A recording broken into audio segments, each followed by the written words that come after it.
말씀의 소리, 기도의 소리, 찬양의 소리로 하나 되는 소리하나교회 주일 예배를 하나님께 드리도록 하겠습니다. 먼저 사도신경으로 우리들의 신앙을 고백하겠습니다. 나는 전능하신 아버지 하나님 전지의 창조주를 믿습니다. 나는 그의 유일하신 아들 우리 주 예수 그리스도를 믿습니다. 그는 성령으로 잉태되어 동정녀 마리아에게서 나시고 본디오 빌라도에게 고난을 받아 십자가에 못 박혀 죽으시고 장사된 지 사흘 만에 죽은 자 가운데서 다시 살아나셨으며 하늘에 오르시어 전능하신 아버지 하나님 우편에 앉아 계시다가 거기로부터 살아있는 자와 죽은 자를 심판하러 오십니다. 나는 성령을 믿으며 거룩한 공교회와 성도의 교제와 죄를 용서받는 것과 몸의 부활과 영생을 믿습니다. 아멘. 찬송가 305장 나 같은 죄인 살리신 우리 함께 찬양하겠습니다.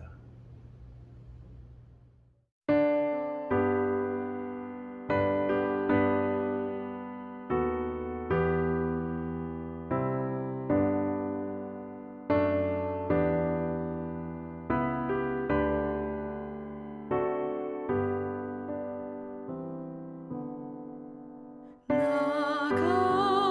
같은 죄인 살리신 주 은혜 놀라워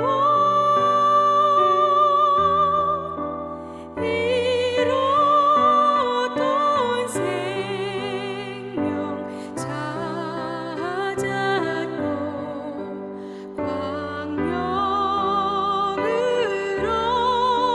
얻었네.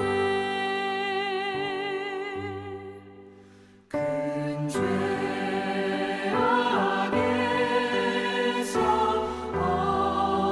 건지신 주 은혜 고마워 나 처음 믿은 그 시간 귀하고 귀하다.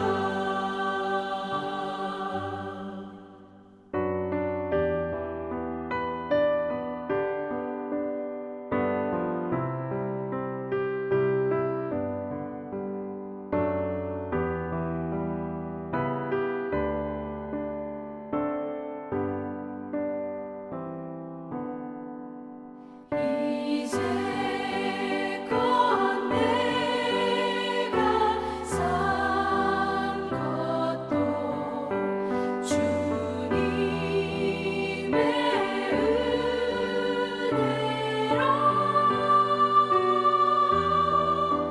또 나를 장차 본향에 인도해 주시리. 거기서 우리 영원히 주님의 은혜로 해처럼 밝게 살면서 주 찬양하리라.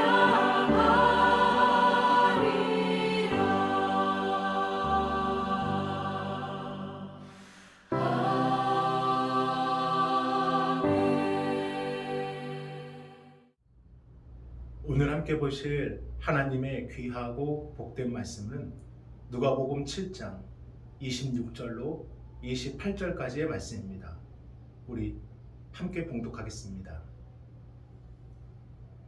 한 바리새인이 예수께 자기와 함께 잡수시기를 청하니 이에 바리새인의 집에 들어가 앉으셨을 때에 그 동네에 죄를 지은 한 여자가 있어 예수께서 바리새인의 집에 앉아 계심을 알고 향유 담은 옥합을 가지고 와서 예수의 뒤로 그 발 곁에 서서 울며 눈물로 그 발을 적시고 자기 머리털로 닦고 그 발에 입 맞추고 향유를 부으니. 아멘. 같은 메시지를 듣고도 누군가에게는 그 메시지가 기쁨과 감사가 되고 눈물과 결단이 되고 찔림과 회개로 들리는 반면에 어떤 누군가에게는 같은 메시지가 분노와 시기, 질투와 무시, 미움으로 들립니다. 예수님의 메시지와 행보가 그랬습니다. 예수님께서 3년 동안 병자들을 치유하시고 복음을 전파하시고 하나님의 말씀을 가르쳐 주실 때 어떤 무리들에게는 예수님의 그 기적과 말씀이 삶을 변화시키는 놀라운 힘이 되었습니다.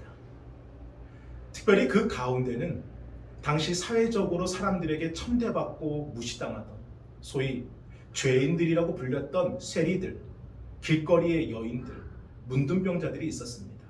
그들은 자신들의 삶이 더 이상 희망이 없다 생각했는데 인생의 모든 것은 다치고 이제 끝났다 여겼는데 그런 그들에게 들려진 예수님의 말씀은 차별이 아닌 공평이 되었고 끝이 아닌 시작이 되었고 죽음을 넘어 생명이 되는 기회의 선물이었고 역전의 발판이었고 승리의 함성이었습니다.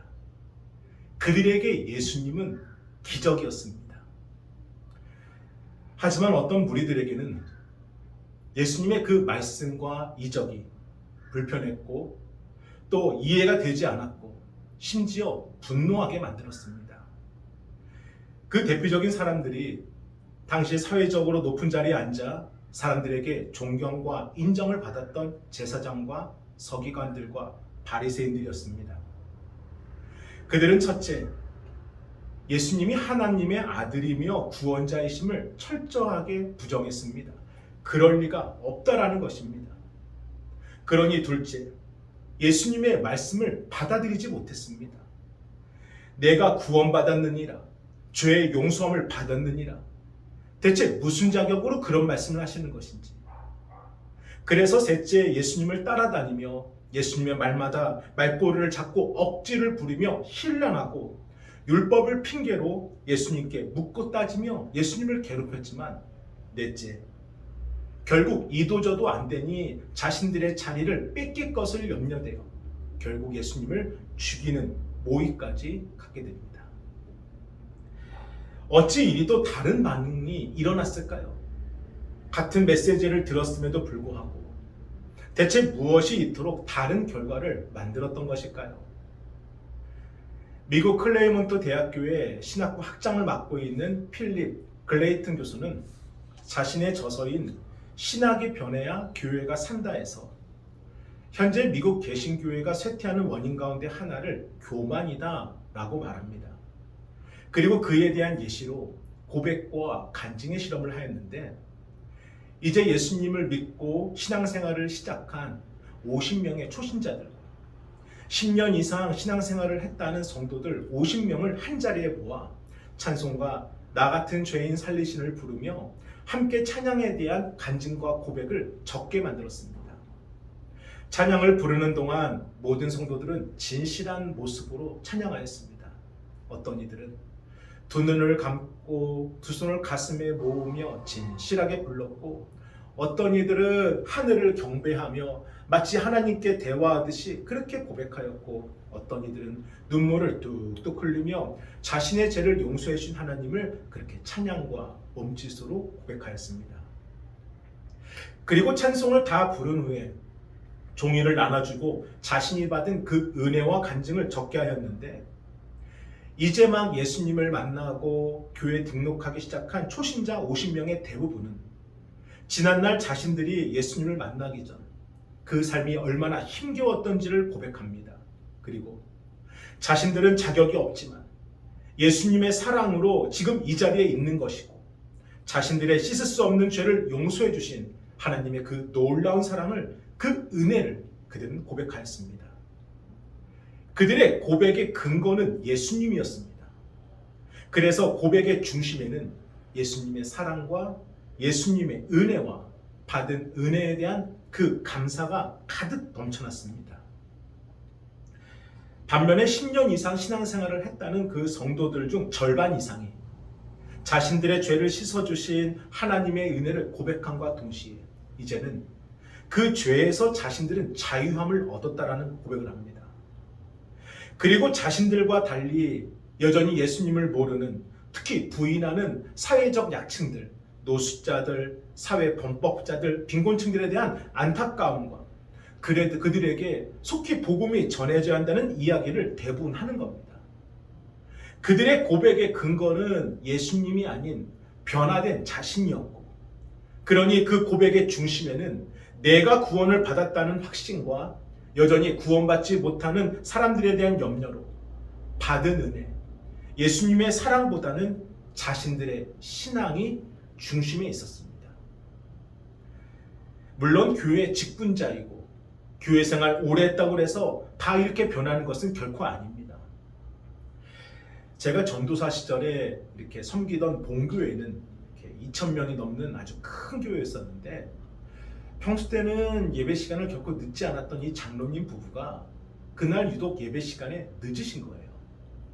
집이 안산이다 보니까 부천까지 오시는 길 차가 막히셨던지 그날 유독 늦게 오셨는데, 세상에나 그 장로님 부인 되시는 권사님이 예배당을 들어오시는데 신발을 벗고 자신의 구두를 손에 잡고 허리를 최대한 숙이고 살금 걸어가지고 예배 뒷자리 빈자리에 조용히 앉으시더라고요.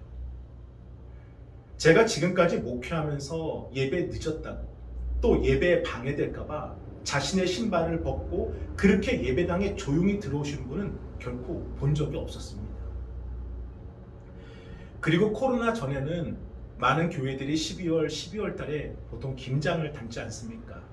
제가 섬기던 교회에서도 그렇게 김장을 담갔는데 그때는 교회 모든 사람들이 모여서 함께 합력했습니다. 물론 교회 원로 간사님들이나 원로 집사님들은 예전부터 이렇게 봉사했기 때문에 굳이 그분들한테 연락을 안 드리는데, 한 노건사님이 연락을 안 드렸음에도 불구하고 김장하는 날 오셨더라고요. 하지만 젊은 많은 집사님들이 일하고 있으니 굳이 원로 권사님이 움직일 필요가 없었습니다. 그럼에도 김장을 하루 종일 그 추운 날씨 속에 하는데도 집에 가지 않으시고 끝까지 남아서 남아있는 그 쓰레기 함께 정리해 주시고 뒷정리 다 도와준 다음에 말없이 조용히 돌아가시던 그 뒷모습이 아직도 제 눈에 선하게 남아있습니다.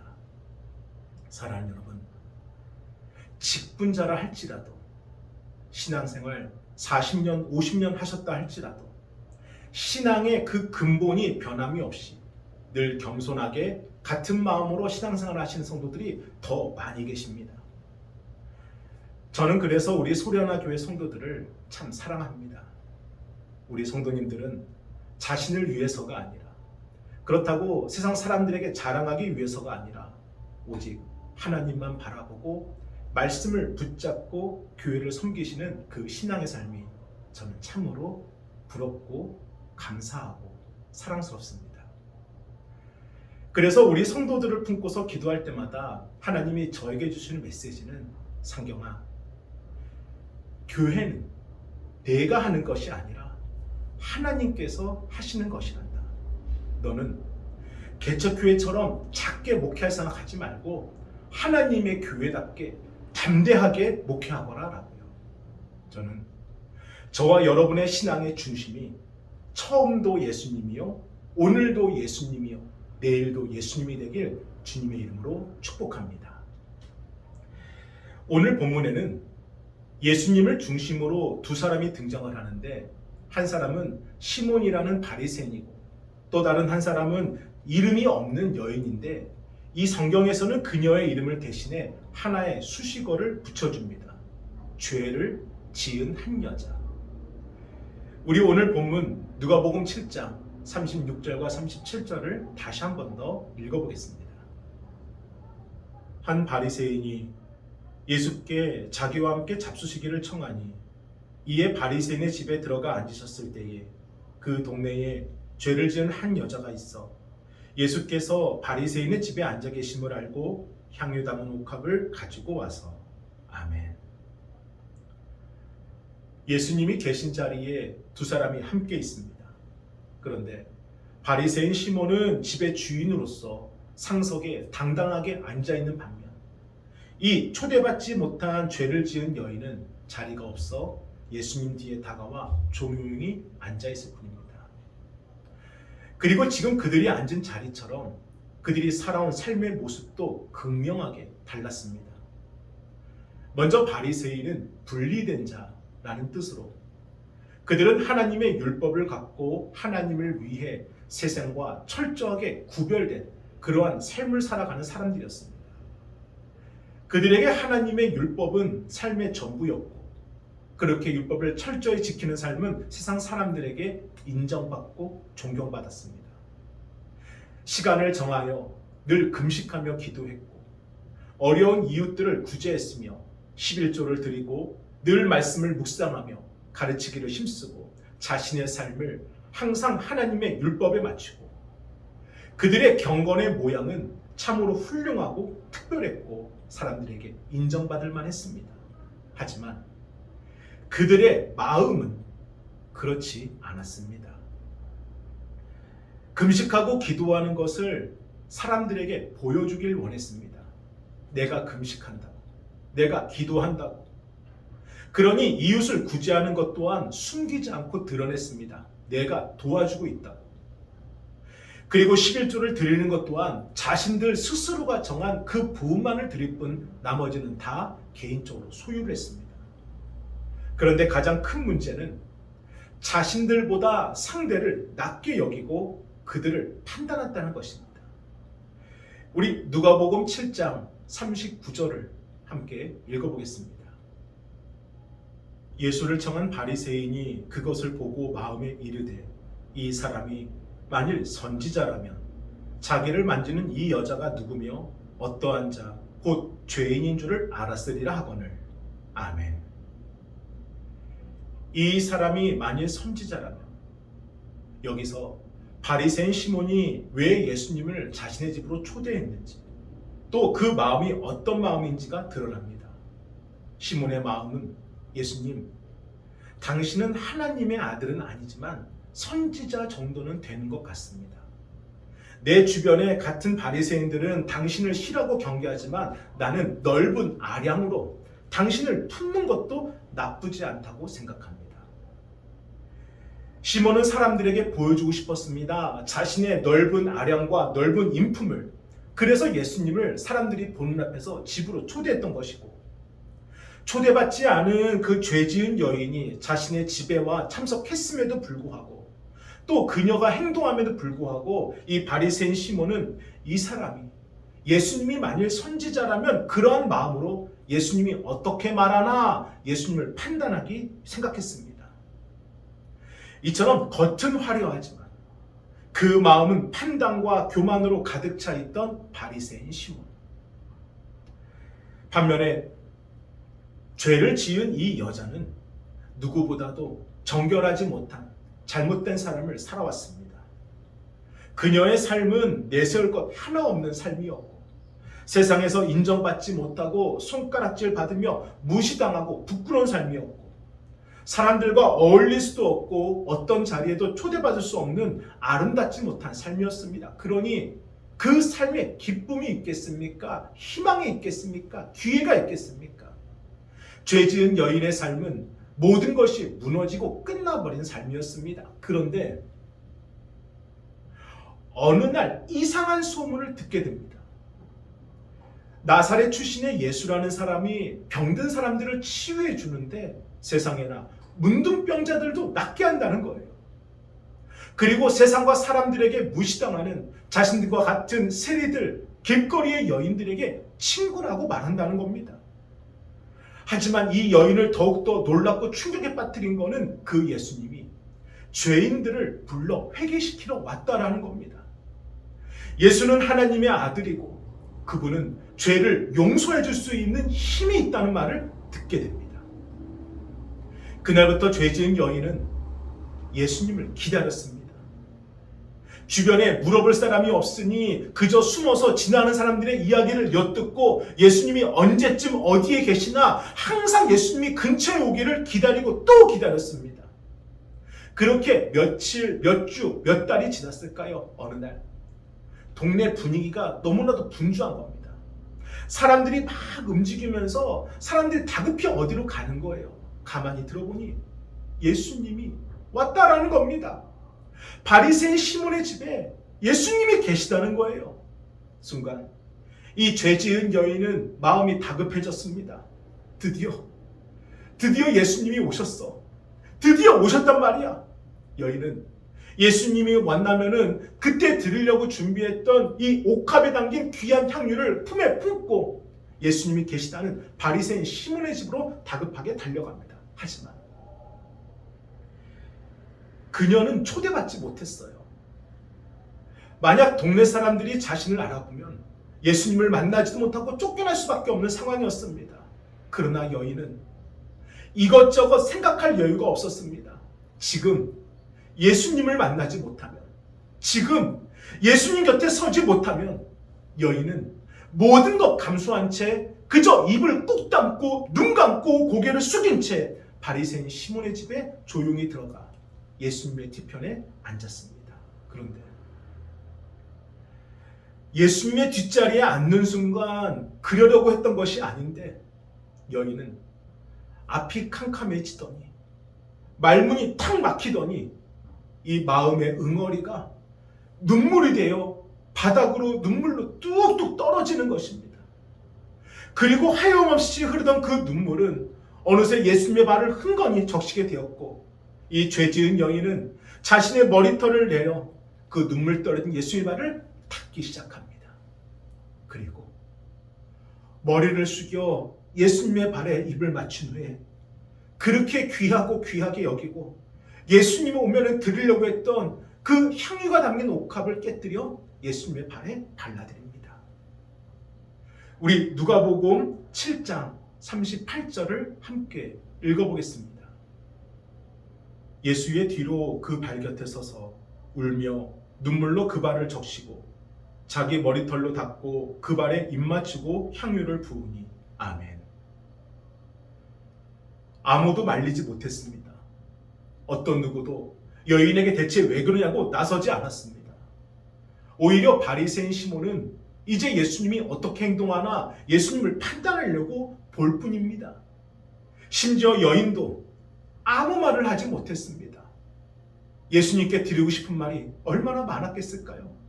예수님, 제가 죄인입니다. 제가 그동안 예수님 만나려고 몇 날, 며칠, 몇 달을 기다렸습니다. 이렇게 만나게 되니 주님, 제발 저 좀 구원해 주세요. 제발 저의 죄를 용서해 달라고 그 말을 하고 싶었지만 여인은 그저 예수님의 발을 부여잡고 눈물만 흘릴 뿐이었습니다. 지금 여자가 할 수 있는 것은 그저 눈물을 흘리며 예수님의 발을 부여잡는 것이 전부였습니다. 사랑하는 여러분, 말릴 수 없는 사랑이란 게 있습니다. 그 사랑은 이 땅에 육신이 되어 우리에게 왔고 그 사랑은 죽을 수밖에 없는 우리를 살려주셨습니다. 세상의 그 무엇도, 세상의 그 누구도 하늘로부터 임하여진 그 사랑을 말릴 수가 없었고 말릴 수 없는 사랑이 먼저 우리를 붙들어 주었습니다.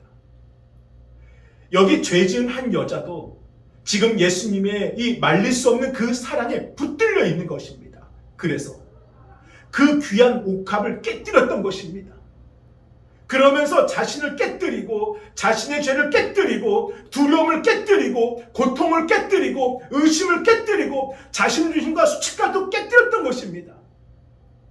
예수님의 말릴 수 없는 그 사랑에 이 여인이 붙들리는 순간 여인은 자신의 모든 것을 깨뜨릴 수밖에 없었습니다. 그리고 예수님이 어떻게 하시나 지켜보고 있던 바리새인 시몬에게 이렇게 물으십니다. 우리 누가복음 7장 40절로 42절을 함께 읽어보겠습니다. 예수께서 대답하여 이르시되 시몬아 내가 네게 이를 말이 있다 하시니 그가 이르되 선생님 말씀하소서. 이르시되 빚주는 사람에게 빚진 자가 둘이 있어 하나는 500데나리온을 졌고 하나는 50데나리온을 졌는데 갚을 것이 없으므로 둘 다 탕감해 주었으니 둘 중에 누가 그를 더 사랑하겠느냐.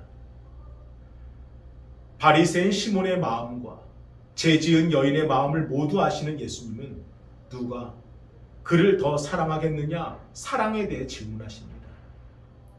두 사람 중에 누가 빚을 탕감해 준 사람을 더 사랑했느냐 질문하시는 겁니다. 그리고 그 질문의 해답을 이렇게 말씀해 주십니다. 누가복음 7장 47절 계속해서 읽어보겠습니다. 이러므로 내가 네게 말하노니 그의 많은 죄가 사하여졌도다. 이는 그의 사랑함이 많음이라. 사함을 받은 일이 적은 자는 적게 사랑하느니라. 아멘. 예수님의 말씀은 이렇습니다. 주님을 향한 사랑과 주님께 받는 은혜는 비례한다는 것입니다. 즉 하나님께 죄사함을 받은 것이 작다고 여기는 사람, 하나님께 죄의 용서를 적게 받았다고, 그래서 구원의 은혜를 그저 인생의 한 부분으로만 누리는 사람은 그만큼만 예수님을 사랑한다는 것입니다. 하지만 반대로 예수님을 뜨겁게 사랑하는 사람이 있다면, 예수님이 아니면 안 된다 말하는 사람이 있다면, 그 삶의 모든 것을 깨뜨릴 정도로 예수님만을 진실로 사랑하는 사람이 있다면 그는 예수님께서 베풀어 주신 그 죄의 은혜를 자신의 삶 전체로 풍성하게 누리고 있기 때문이라는 것입니다. 그래서 여기 바리새인 시몬의 예수님을 향한 사랑은 밥 한 끼 대접할 정도의 적당한 사랑. 다른 바리새인들처럼 무턱대고 예수님을 싫어하고 미워하진 않았지만, 그렇다고 예수님을 뜨겁고 깊게 사랑한 것이 아니라 그저 식사 한 끼 대접할 정도의 적당한 사랑, 이것이 바리새인 시몬의 사랑이었던 것입니다. 그 이유가 무엇 때문이라는 거예요? 받은 은혜, 받은 구원의 기쁨이 그것밖에 안 됐기 때문이라는 것입니다. 겉으로는 거룩하고 삶을 구별하고 특별하고 경건하게 사는 것처럼 보이지만 실상 그 속에는 믿음이 없는 사람처럼, 받은 사랑이 없는 사람처럼 오로지 판단과 교만이 가득한 마음이었던 것입니다. 그것이 그대로 예수님에 대한 사랑으로 드러났다는 것입니다. 반면에 여기 죄를 지은 한 여자는 누가 보아도 죄인이요, 명백하니 죄인이고 자신도 자신의 죄를 압니다. 하지만 그 여인은 주님을 뜨겁게 사랑합니다. 주님의 삶의 모든 것을 깨뜨릴 정도로, 자신에게 주신 그 모든 삶을 하나님께 다시 드릴 정도로 예수님을 진실로 사랑했습니다. 왜 그렇다는 거예요? 여인의 마음에는 자신이 큰 죄를 지었다는 그 고백과 그 큰 죄를 용서하신 예수 그리스도의 그 놀라운 은혜가 그만큼 충만했다는 것입니다. 그래서 삶의 모든 것을 깨뜨릴 정도로 예수님께 받은 은혜, 예수님께 받은 사랑, 예수님께 받은 구원이 너무나도 크고 넘쳤기 때문이라는 것입니다. 사랑하는 여러분, 하늘로부터 임하여지는 말릴 수 없는 사랑이 있습니다. 그 사랑이 먼저 우리를 붙들어주는 것입니다. 우리 누가복음 7장 50절의 말씀을 한 번만 더 합독하고 우리 예배를 마치도록 하겠습니다. 봉독하겠습니다. 예수께서 여자에게 이르시되 내 믿음이 너를 구원하였으니 평안히 가라 하시니라. 아멘. 여인은 하늘로부터 임하여진 말릴 수 없는 그 사랑에 붙들리는 순간 믿었습니다. 자신의 삶의 모든 것과 맞바꿀 정도로 자신을 향한 말릴 수 없는 그 사랑에 붙들렸습니다. 그리고 그 순간 믿음대로 될지어다, 믿음대로 될지어다, 믿음대로 될지어다. 자신의 삶을 얽매고 있던 그 죄도 씻어질 수 있다는 것을 믿었습니다. 예수님을 만나면 모든 것이 해결된다는 것을 믿었습니다. 그래서 옥합을 깨듯이 삶의 모든 것을 깨뜨리고 예수님의 말을 부여잡고 한없이 울었던 것입니다. 그랬더니 그 믿음대로 되었다는 것입니다. 사랑하는 여러분, 우리를 붙들고 있는 말릴 수 없는 그 사랑을 여러분은 얼마큼 믿으십니까? 우리의 삶을 어느 정도 깨뜨릴 수 있으시겠습니까? 믿음대로 하나님의 사랑에 붙들리는 것입니다. 믿음대로 고백하는 것이고, 믿음대로 깨뜨리는 것이고, 믿음대로 받는 것입니다. 저는 여러분들이 우리의 생명을 바꿔서라도 누릴 수 있는 그 참된 구원의 기쁨, 하나님이 우리에게 허락하신 말릴 수 없는 그 사랑의 모든 것을 여러분이 전부 다 누리게 되기를 주님의 이름으로 축복합니다. 아멘. 우리 함께 기도하겠습니다. 거룩하신 주님, 감사합니다. 말릴 수 없는 하나님의 그 사랑이 우리를 먼저 붙들어주고, 이제는 우리가 그 사랑에 응답할 차례입니다. 아버지 하나님, 우리의 삶을 옥합을 깨뜨리듯 하나님께 깨뜨리는 결단이 있기를 소망하고요, 적게 받은 사랑이 아니라 저희의 생명을 구원하신 그 모든 사랑을 그대로 주님께 드릴 수 있는 결단된 삶이 되게 축복하여 주옵소서. 감사합니다. 정성껏 준비하신 예물을 하나님께 드리겠습니다.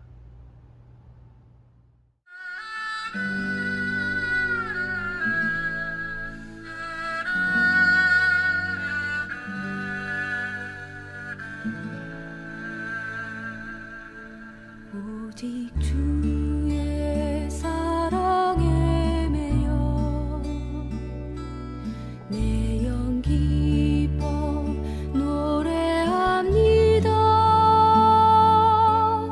이 소망의 언덕 기쁨의 땅에서 주께 사랑 드립니다. 오직 주의 임재 안에 갇혀 내 영 기뻐 찬양합니다. 이 소명의 언덕 거룩한 땅에서 주께 경배드립니다. 주께서 주신 모든 은혜 나는 말할 수 없네. 내 영혼 즐거이 주 따르렵니다. 주께 내 삶 드립니다. 축도로 예배를 마치겠습니다. 이제는 우리 주 예수 그리스도의 은혜와 하나님의 그 크신 사랑하심과 성령님의 감화감동 역사하심이 하나님의 사랑을 믿고 그 사랑을 바라보고 사랑에 붙들려 살아가는 성도들 위해 이제로부터 영원토록 함께 하시길 간절히 축원하옵나이다. 아멘.